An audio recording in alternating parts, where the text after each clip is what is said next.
కానీ ఇది సరైన నిర్ణయమే భీమరావు. వర్ణ వ్యవస్థను అనుసరించి మనకి ఏ వృత్తులను కేటాయించారో వాటిని ఒప్పుకోవటానికి ఎలాంటి అభ్యంతరం ఉండకూడదు. అలా చేయటం వల్ల మన రేపటి తరాల వారు కూడా ఈ నరకకూపంలో నుంచి బయటపడలేరు. వీళ్ళందరూ కేవలం మనల్ని జంతువుల్లాగా అదుపులో ఉంచుకోవాలని చూస్తున్నారు. చూడు భీమ్, ఇంతకు ముందే ప్రతినిధిని ఎన్నుకోవడం జరిగింది. అందుకే తను ఏ నిర్ణయం తీసుకున్నా సరే దాన్ని అందరూ ఒప్పుకోవాలి. చూడండి, మీరందరూ అర్థం చేసుకోవటం లేదు. వీళ్ళందరూ మిమ్మల్ని నాశనం చేస్తున్నారు. జీవితం తాత్కాలికంగా సరళంగా ఉండొచ్చు అంతే, వీళ్ళ షరతులు అన్నిటినీ ఒప్పుకోవడం వల్ల. కానీ ఈ సరళ జీవితం రందిలో పడి మీరందరూ సంఘర్షణ గొప్పతనాన్ని పూర్తిగా గ్రహించలేకపోతున్నారు. మాకు ఏ సంఘర్షణలు వద్దు భీమరావు. ఎలా బతుకుతున్నామో అలా బతుకుతాం మేము. సంఘర్షణ చేయకుండానా?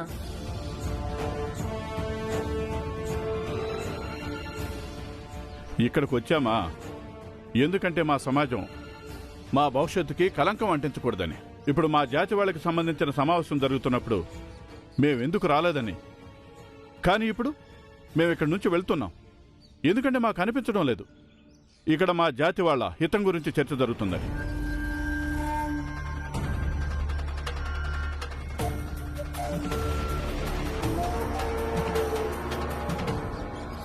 నమస్తే పదబాబు. ఆగండి. నా కుటుంబం మొత్తం విప్లవకారులు అవ్వడం చూసి ఊరుకోను. అలా ఎప్పటికీ జరగనివ్వను నేను. ఇక ఆఖరి అంశం ఏంటంటే చిన్న జాతి వాళ్ళందరికీ మేము భరోసా ఇస్తున్నాము. వాళ్ళకి తిండికి నీళ్లకి ఎప్పుడూ ఇబ్బంది రాదని. కానీ విద్యాలయాలకు వెళ్లే దురాగతాలను ఆపేయాల్సి ఉంటుంది.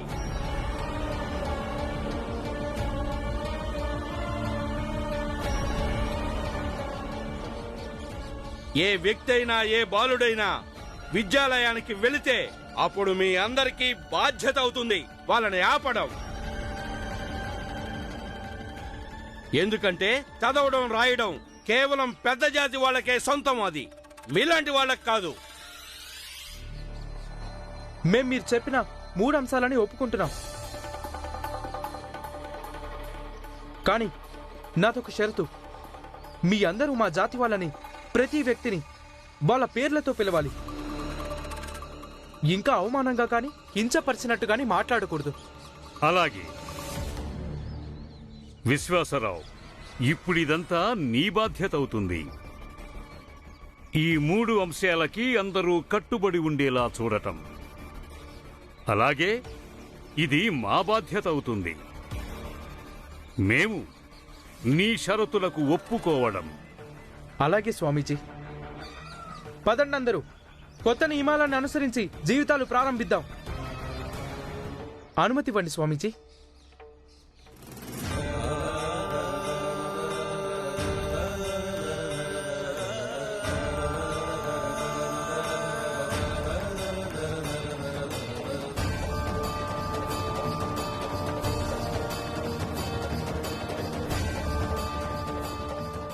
స్వామీజీ, ఈ పేర్లతో పిలవాలనే షరతు నాకసలేం అర్థం కాలేదు. అవును స్వామీజీ, ఇప్పుడు మనం వీళ్లను కూడా గౌరవించాలా? స్వామీజీ, వీళ్ళని వీళ్ళ గతిని ఎగతాళి చేసి అవమానించడం భలే ఆనందంగా ఉంటుంది. ఇదే ఎత్తుగడ విశ్వాసరావుది. కాస్త గౌరవం ఇచ్చి ఈ చిన్న జాతి వాళ్ళని మన బానిసలుగా కట్టిపడేసుకున్న కుతంత్రం ఇది విశ్వాసరావుది. అలాగా? ఇప్పుడు చూడండి సతారాలో ఎలా సామాజిక సమీకరణాలు పూర్తిగా మారిపోతాయో. కానీ ఇప్పుడు ఇది చూడాలి. దీని మీద ఆ భీమ్రావ్ రామ్జీ ఎలా స్పందిస్తారో. నానా, నేను వాళ్ళు చెప్పిన ఏ విషయానికి ఒప్పుకోను. దానివల్ల మన జాతికి సంబంధించిన భావితరాల వాళ్ళు కూడా ఇలానే కష్టాలు పడుతుంటారు. ఏదైతే అది అవుతుంది.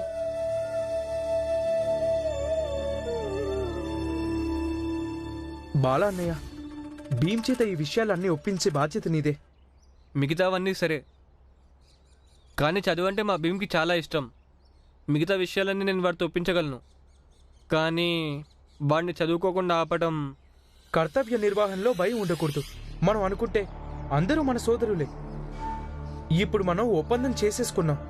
ఇప్పుడు దాన్ని రద్దు చేసుకునే అధికారం నాకు కూడా లేదు. మరి నువ్వేలా దీన్ని కాదంటావు? ఇప్పుడు మనం పరస్పరం ఒకరిని ఒప్పించుకోలేకపోతే మరి రేపు అందరం కలిసి శాంతియుతమైన సమాజాన్ని ఎలా నిర్మించగలుగుతాము? అందుకని బాలా, ఈ పనిని నువ్వే చేసి తీరాలి. సరే, నేను చేస్తాను. అన్నట్లు బాలా అన్నయ్య, భీమ్ ఇంకా మీ నాన్నగారు ఇప్పుడు ఏం పని చేస్తున్నారు? వాళ్ళిద్దరు వేరువేరుగా ఇద్దరు సేట్ల దగ్గర ధాన్యం అమ్ముతున్నారు. అయితే ఈ పని కూడా చేయకూడదు. ఎందుకంటే ధాన్యం అమ్మటం మన జాతి వాళ్ళందరికీ పారంపర్య వృత్తి కాదు కదా. అందుకని మనం వెళ్ళి వాళ్ళని ఆపాలి. కానీ భీమ్ని నాన్నని ఆపటం, నా ఉద్దేశం ఏంటంటే వాళ్ళిద్దరు చేసే ఆ పని వల్లే మా ఇల్లు గడుస్తుంది. అరే బాలా, మళ్ళీ మొదటికొచ్చావా? ఇప్పుడేగా నేను నీకు చెప్పాను. అలా చేయటం మన సమాజం కోసం, ఇంకా మన జాతికి సంబంధించిన వాళ్ళందరికీ చాలా అవసరం. మనం రామ్జీని ఇంకా భీమ్ని ఆపి తీరాలి.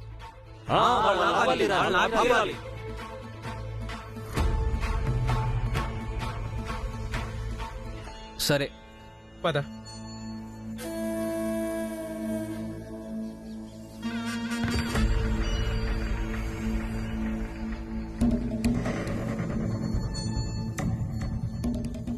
ఈ విశ్వాసరావు అనే చిచ్చర పిడుగు భీమరావు సత్తాని తలకిందులు చేసేశాడు.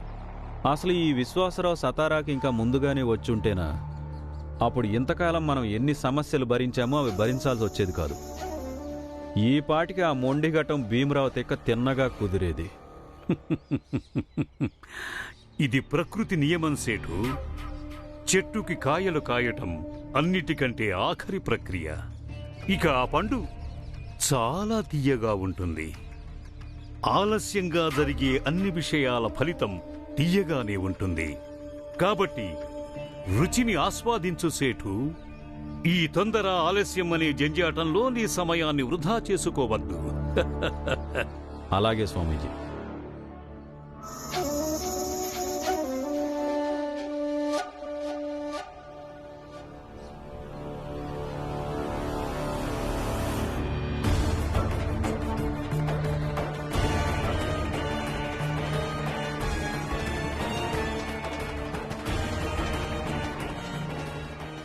భలే స్వామి, భలే.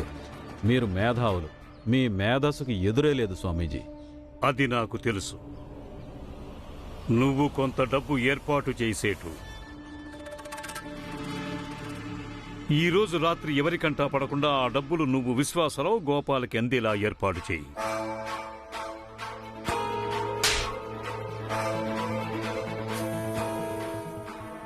ఇదిగో మీ ఇద్దరికీ బహుమతి.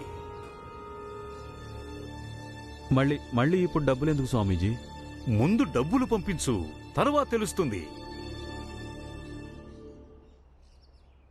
చూడు ధన్సుఖలాల్, డబ్బు పేరు ఎత్తగానే ఇలా ముఖం మార్చటం మానే. చరిత్రలో సతారా గురించి ఎప్పుడు ఎవరు ఎక్కడ మాట్లాడుకున్నా అప్పుడు నీ పేరే అందరికన్నా ముందు వరుసలో ఉంటుంది. ఎందుకంటే ఎప్పుడైనా సంఘర్షణలో ఎవరైతే ధన సహాయం అందిస్తారో వారికెప్పుడూ ఉన్నతమైన స్థానమే లభిస్తుంది.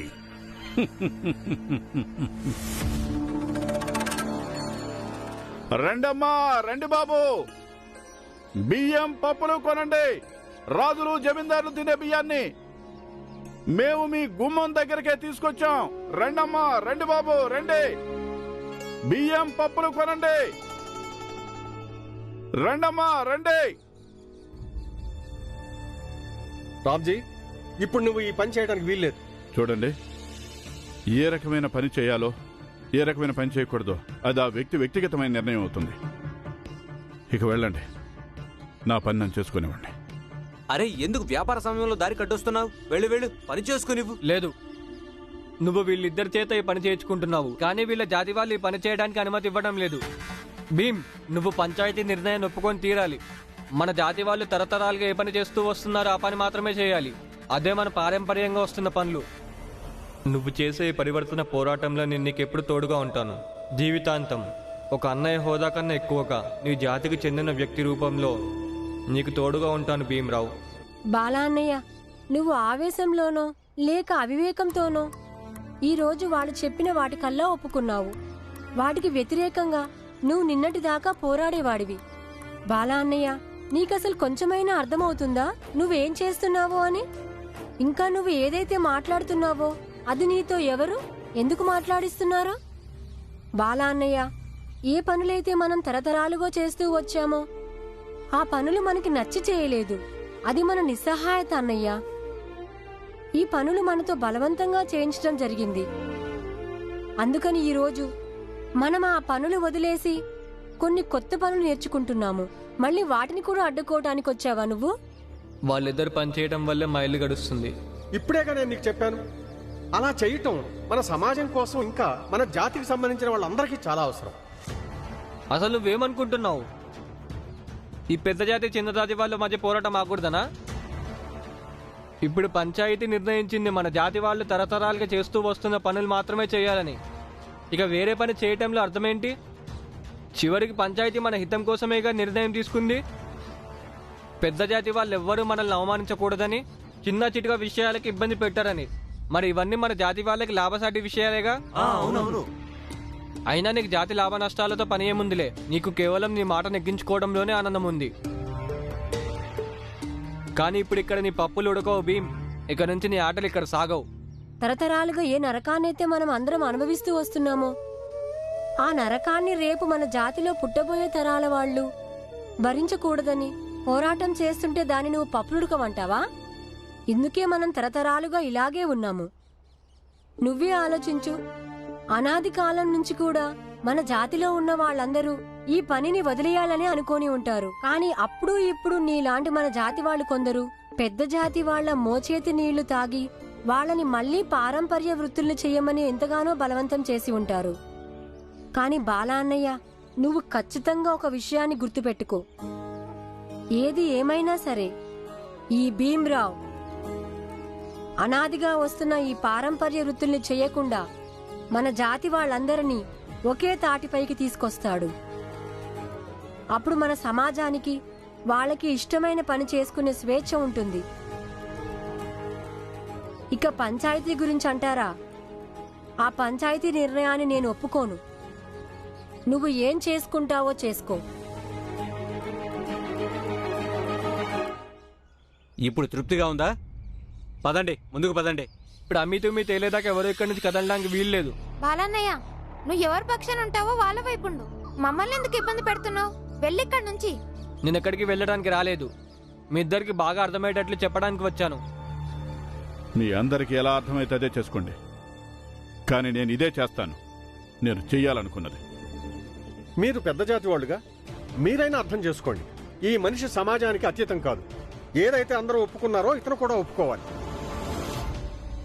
చూడండి, ఇది మా అన్నయ్య వ్యాపారం.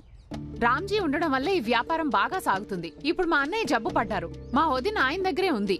నేను ఆయన చెల్లెల్ని. మా అన్నయ్యకి సాయం చేద్దామని వచ్చాను. కానీ ఇప్పుడు మీ అందరూ కలిసి జాతి పేరు చెప్పి ఈయన్ని పని అనిపించేస్తే మా అన్నయ్య ఏం తిని బతుకుతాడు? రామ్జీ, నువ్వు ఇలా మర్యాదగా చెప్తే విను. అరే ఏం చేస్తున్నాను? అరే ఏంటి నువ్వు చేసేది? అరే ఎందుకు అవన్నీ పారబోస్తున్నావు? ఎందుకు అలాంటి పని చేస్తున్నావు నువ్వు?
ఇప్పుడు మీ అందరి సొంత గొడవల వల్ల నాకు ఎంతో నష్టం జరిగింది.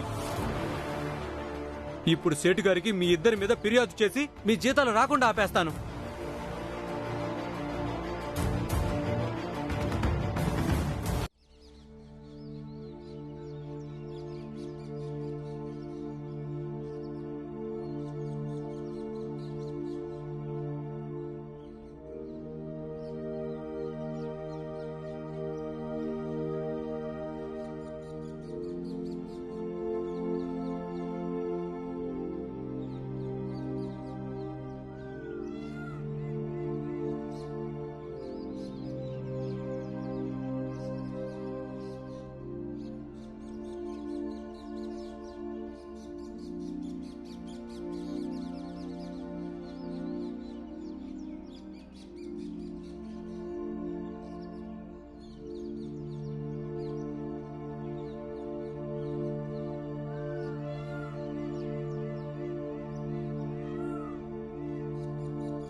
నువ్వు నన్ను ఎందుకు పడేశావు?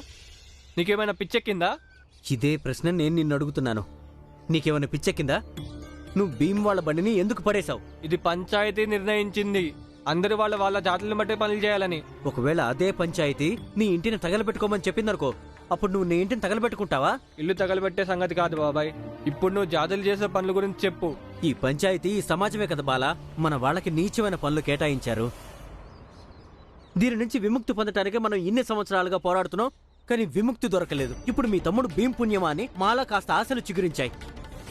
కానీ నువ్వు సిగ్గు లేకుండా మమ్మల్ని అందరినీ ఆ నరక కూపంలోకి నెట్టడానికి వాళ్లతో చేతులు కలిపావా? పంచాయతీలో నువ్వు కూడా విశ్వాసరావునే సమర్థించావుగా మరి. బలాది నా నిస్సహాయత. కానీ నీకేం నిస్సహాయత ఉంది? నీకు కేవలం నీ తమ్ముడి మీద ఈర్ష్యుంది. ఈర్ష్య అసూయల కారణంగానే నువ్వు భీమ్ని వ్యతిరేకిస్తున్నావు. వ్యతిరేకించాలన్న పిచ్చిలో పడి నువ్వు మర్చిపోతున్నావు. దీని పర్యవసానం మనం మాత్రమే కాదు, మన వాళ్ళందరూ అనుభవిస్తారు, గుర్తుంచుకో. ఇలా చూడు బాబాయ్, భీమ్ నీతోటి కూడా జ్ఞానకూలికలు మింగించినట్టు అనిపిస్తుంది. మీ నిస్సహాయత ఏంటో నాకు తెలియదు, కానీ నాకు ఎలాంటి నిస్సహాయత లేదు భీమ్ని సమర్థించడానికి. నువ్వనేది ఎందుకేగా వాడు నా సొంత తమ్ముడు అని.